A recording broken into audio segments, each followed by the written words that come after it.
Okay, so this is just a quick video for solving equations. This is going to be adding, subtracting when you've got a single number on one side, or I'll look at a couple where there's double numbers because this will help with the worksheet if you're working on the worksheet right now. So the first thing I like to do with an equation is I like to draw a dotted line down the equal sign because an equation is balanced. And so when you're solving an equation, whatever you do on this side of the equation, you have to do on that side. Think of an old-timey scale, right? If I add weight to this side, then I have to add the same weight to this side to get it to balance again. Or if I take weight off, I have to take weight off to get it to balance again. So here, if I'm going to solve, I want to keep the W where it is because I'm solving for W. Some of these are easy enough, you could probably do them in your head. And if you struggle at all with addition, subtraction, signs, just use a calculator. So here I have W by itself. W plus 8 equals -3. I want to move the 8. We're going to use the opposite operation because in order to take that plus 8 so that it's gone on this side, I have to do the opposite thing to make it disappear. But remember, because it's a balance, if I do the opposite thing on this side, I have to do the opposite thing on this side as well, even though it only lives here, but that's to keep the balance.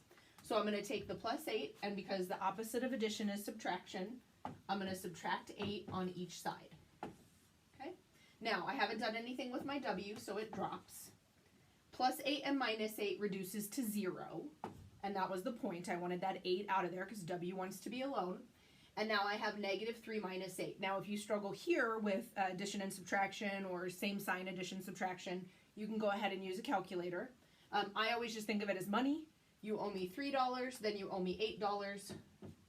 So you owe me 11. And if I don't know it off the top of my head, I will count with like dice dots. So I'll say 8, 9, 10, 11. And that's my answer. W equals -11. Okay.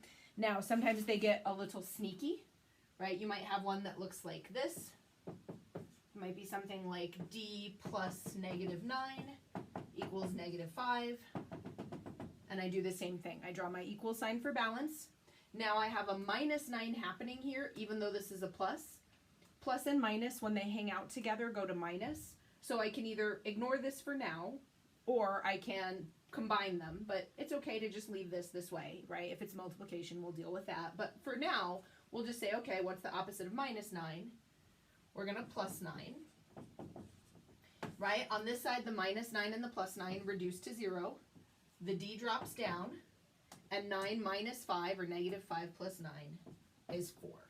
The rule for addition and subtraction is if they're the same sign, you add them and keep the sign. If they're opposite sign, you subtract and keep the sign of who's bigger.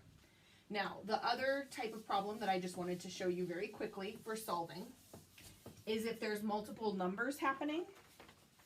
So, for example, say I have one that looks like this.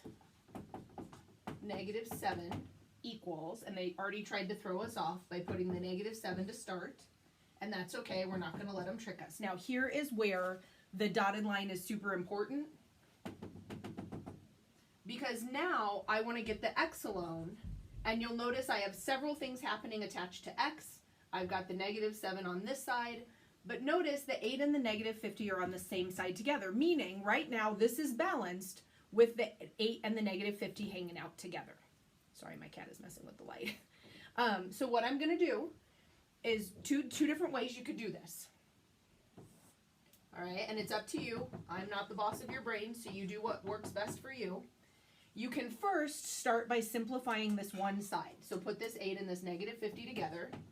So 8 minus 50 would give me -42 plus x. And then I only have one number to move. Or if you don't like that idea, or if it throws you off a little bit, you can move these in separate steps. So for example, I could take and subtract 8 first.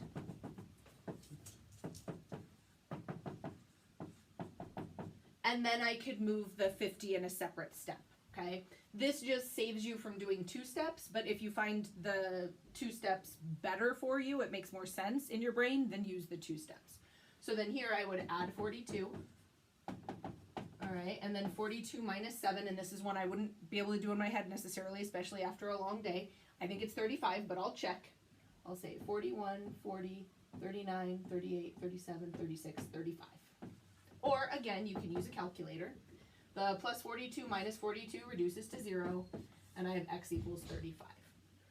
Or if you wanted to do it in 2 steps, after I moved the 8, now I could move the 50. Notice I'm not moving the x, that's a different process, right? We only ever move the x if we've got x's on both sides, all right? And this was just a quick reminder if you needed it. If you didn't need it, well then that's awesome. So hopefully you didn't watch it. Have a great day.